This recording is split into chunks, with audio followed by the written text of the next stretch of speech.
কেউ ডিউটি যায় না যারা তোরা? তুমি বলতে ছেলেগুলা নিয়ে নিয়ে এবার বুঝো ঠেলা। আমাদের গায়ে পুজো আছে, আমার সবাই ঘর যাব। একসাথে সবারই ছুটি হবে না। কেন যাবো না? আমরা সবাই যাবো, গায়ে পুজো আছে। সবারই ছুটি মুটি হবে না খো। তুমি লোক দাও, আমার কাজ করবো না। সবাই তো একটা গায়েরই ছিলে, আমার সবাই ঘর যাবো, পুজো আছে। তোরা ঘর দিয়েছে যা পেমেন্ট হয়ে গেল না, তখন আমার কিছু বলিস না খো। ম্যানেজার মশাই, আপনার বয়স শ্বশুর আছে সে তো কি তো পেমেন্ট তো ও দেবে। কি বললি?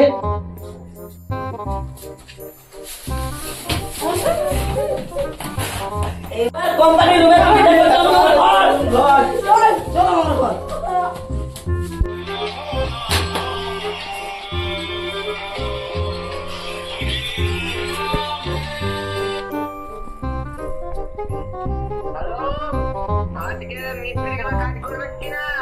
তোর কাজের গোষ্ঠীর গুলি ডাক।